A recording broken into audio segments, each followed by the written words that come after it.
Terima kasih Timbalan Yang di-Pertua.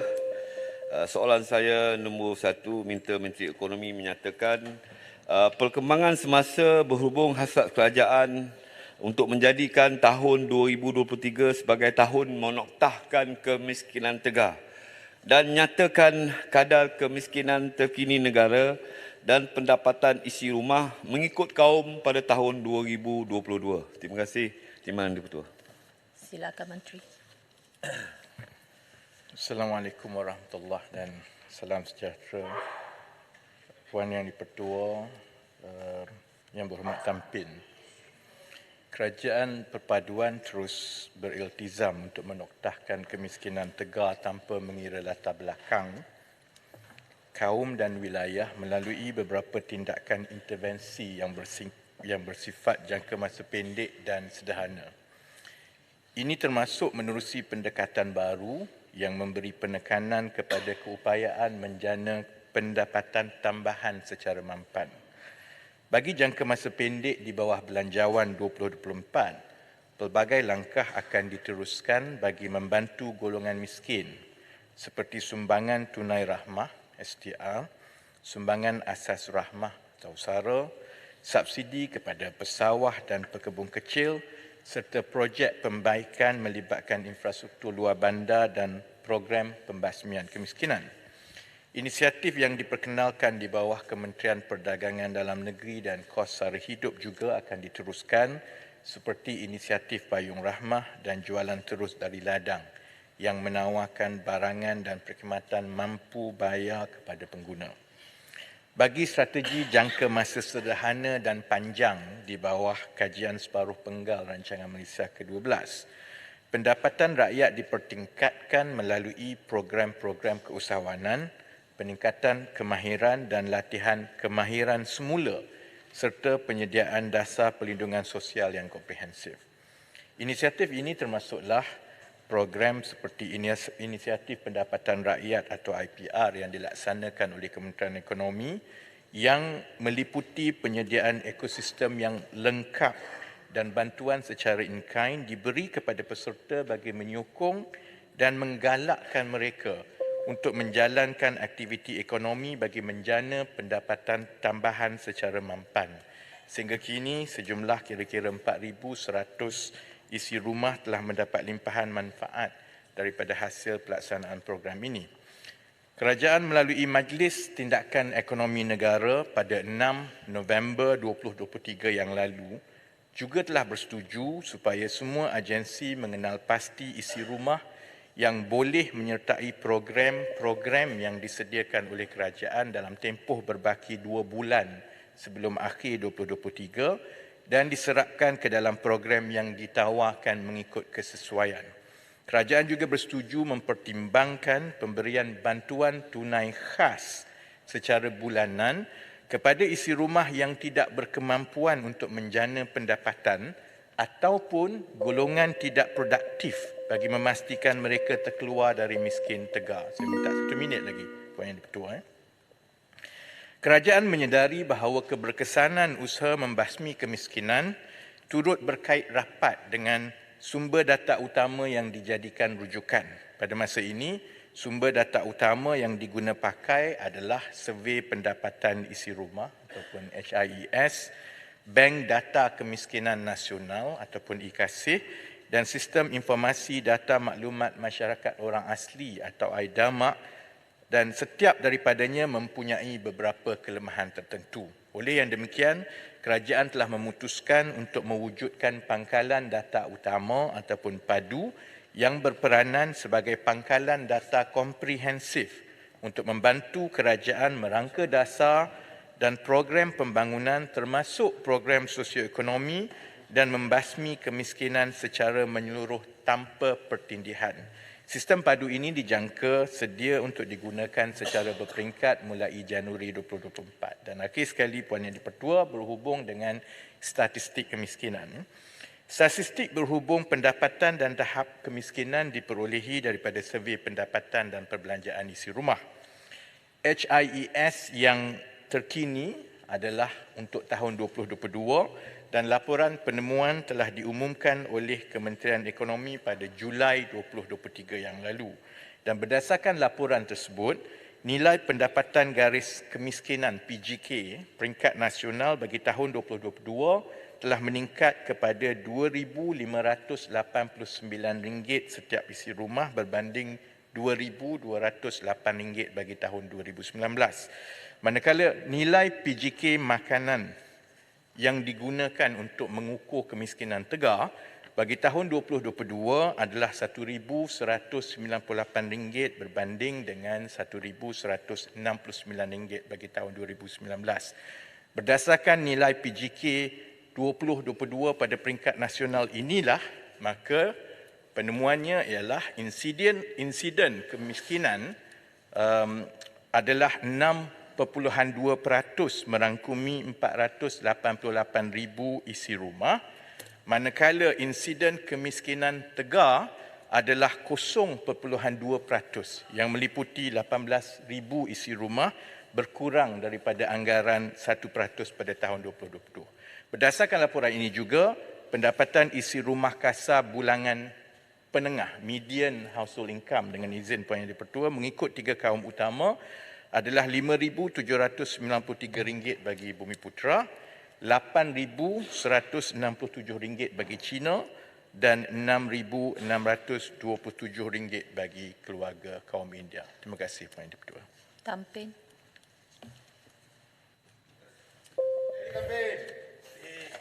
Terima kasih Yang Berhormat Menteri atas jawapan yang telah diberikan sebentar tadi.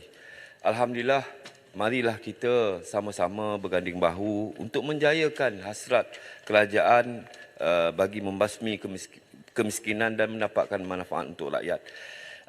Jelaslah bahawa isu kemiskinan tegar ini meliputi semua kaum. Namun golongan paling ramai dalam kelompok tersebut adalah Melayu dan Bumiputera. Mengenai pengkelasan pendapatan isi rumah yang diguna pakai oleh kerajaan dalam merangka dasar dan menentukan kadar bantuan tunai umpamanya sememangnya agak mengelurukan. Hal ini kerana pengkelasan tersebut mula diberikan penekanan melalui rancangan Malaysia ke-7 dan tidak mengambil kira kesan pandemik COVID-19 terhadap ekonomi rakyat. Persoalan saya Yang Berhormat Menteri, adakah kementerian berhasrat untuk menyemak semula kategori kumpulan pendapatan isi rumah B40, M40, T20 dan lain-lain dan memperkenalkan beberapa sub-kumpulan pendapatan yang lebih terperinci mengikut setiap kategori agar lebih menyeluruh serta berkesan dari sudut pengubalan dasar dan penyampaian sebarang bentuk bantuan. Terima kasih Timbalan Direktur. Terima kasih Dampin Puan Yang di-Pertua. Kalau kita lihat kepada kaedah menggunakan pengkelasan B40, M40 dan T20, ini adalah satu kaedah statistik. Berdasarkan kajian pendapatan isi rumah, maka boleh ditentukan taburan isi rumah setiap keluarga. Maka yang paling bawah, 40% di bawah itu, ada satu garis pendapatan di bawah pendapatan itu dikira B40. 40% seterusnya ialah M40 dan T20. Dan memang benar sejak daripada rancangan Malaysia ke-7, dasar kerajaan terutamanya yang melibatkan kepada pemberian bantuan melihat kepada perkara-perkara ini. Dan saya kira masyarakat dan juga Dewan sedia maklum ada beberapa kelemahan dengan pendekatan yang menggunakan kaedah pendapatan semata-mata kerana ia tidak mengambil kira pemboleh ubah yang lain, termasuklah tanggungan di dalam keluarga, termasuklah contohnya lokasi kerana kos sara hidup itu berbeza-beza mengikut kawasan, termasuklah juga apabila kita bercakap tentang subsidi petrol dan diesel secara bersasar, pertimbangan mengenai jarak dan sebagainya. Saya kira kesukaran yang ada sebelum ini ialah kerana infrastruktur pangkalan data itu tidak menyeluruh dan tidak memungkinkan kerajaan mengambil kira pemboleh ubah yang lain. Jadi sebab itu pendekatan sebelum ini ialah seberapa yang baik dilihat kepada pendapatan, diukur kepada garis pendapatan B40, M40, maka bantuan diberikan begitu. Sebab itu, tindakan yang pertama ialah sudah tentu untuk kita mewujudkan padu.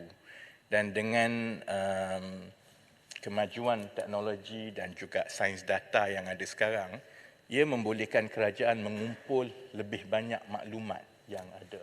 Jadi setakat ini, padu mempunyai bagi setiap isi rumah keluarga, padu dijangka akan mempunyai pemboleh ubah sehingga 120 lebih pemboleh ubah bagi setiap isi rumah keluarga. Dan ini membolehkan kita beralih daripada pendekatan sebelum ini mengikut pendapatan semata-mata kepada pendekatan ke arah perbelanjaan, pendapatan boleh belanja bersih isi rumah. Maksudnya melihat kepada pendapatan, kemudian ditolak kepada tanggungan-tanggungan dan diambil kira juga pemboleh ubah lain seperti lokasi, jarak dan sebagainya, termasuklah juga harta. Dan itu akan pada pandangan kerajaan akan memberikan gambaran yang lebih adil. Apabila kita sudah ada taburan berdasarkan pendapatan boleh belanja bersih ini, maka kaedahnya adalah sama. Kita akan melihat taburan ini bagi setiap isi rumah keluarga dan kerajaan selepas itu boleh memastikan penyasaran bantuan itu adalah khusus kepada kumpulan-kumpulan tertentu dan dengan kaedah yang lebih kompleks daripada kaedah yang ada sebelum ini. Terima kasih, Puan. Rantau Panjang. Ya, terima kasih Tuan Dipertua dan terima kasih Yang Berhormat Menteri. Soalan tambahan saya, untuk memastikan tidak ada golongan miskin yang tercicir.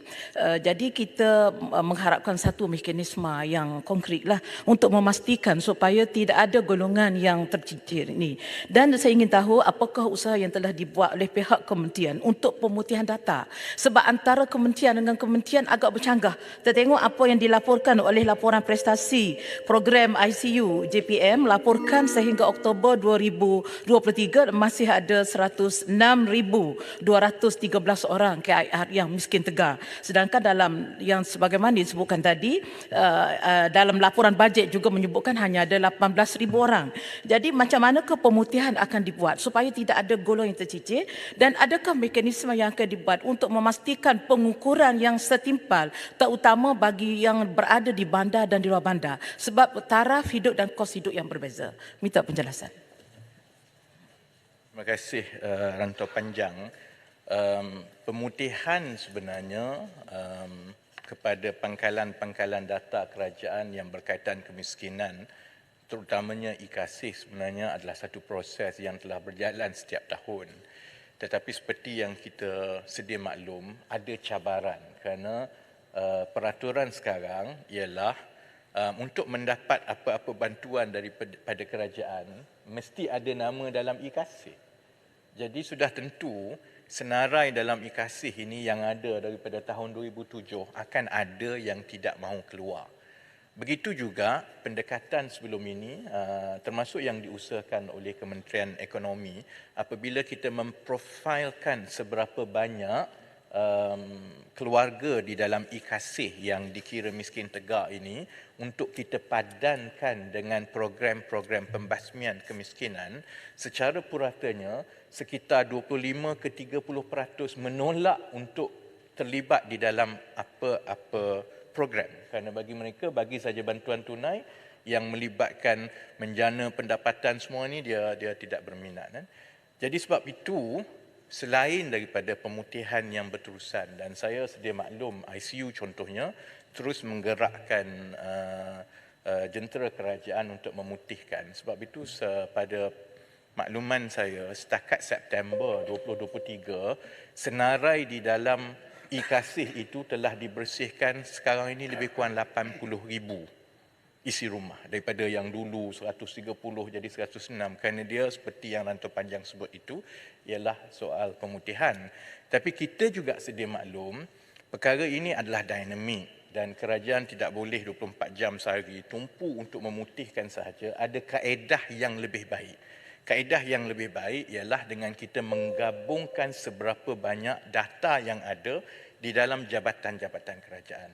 Jadi tindakan-tindakan ini yang dijalankan secara selari, selain daripada menggerakkan pemutihan di dalam e-kasih yang dijalankan oleh ICU, selain daripada pemetaan dan profiling dengan izin Puan Yang Bertuah yang dijalankan oleh Kementerian Ekonomi kepada miskin-miskin tegak ini, ditambah pula dengan semak silang yang secara real time, ini akan membolehkan proses pemutihan itu berjalan dengan lebih baik, dan bila kita mula mengambil kira pula pemboleh ubah ekonomi yang lain bagi setiap isi rumah di dalam padu, saya yakin untuk tahun-tahun yang akan datang kita akan mendapat angka kemiskinan yang lebih tepat, dan juga kita boleh mendapat dengan izin Puan Yang Bertuah insight kepada setiap kedudukan isi rumah keluarga miskin itu dengan lebih tepat, supaya bentuk bantuan itu dapat diberikan dengan lebih tepat. Dan contohnya yang terakhir Puan Yang Bertuah, contohnya daripada 100,000 lah yang ada di dalam e-kasih itu contohnya, miskin itu pun ada pelbagai bentuk. Ada yang miskin kerana dia memang sakit dan dia dah tidak ada keupayaan untuk bekerja, yang ini perlu diberikan bantuan terus oleh kerajaan. Kita tak guna nak bagi dia program sana, program sini kerana dia memang bedridden contohnya. Tapi ada juga yang miskin sebenarnya yang berupaya untuk menjana pendapatan. Yang ini perlu diberikan program yang lain. Ada juga contohnya yang keluarga miskin tegar tetapi ketua isi rumahnya mungkin bermasalah. Sama ada dia penagih dadah, dia ada masalah jenayah yang lain, maka tumpuan itu boleh diberikan kepada anak atau isteri. Jadi dengan pangkalan data yang kita harapkan lebih bersepadu melalui padu nanti, maka pembasmian kemiskinan itu boleh dibuat secara lebih teratur, terperinci dan tersasar, dan insya-Allah itu akan mengurangkan masalah keciciran. Terima kasih.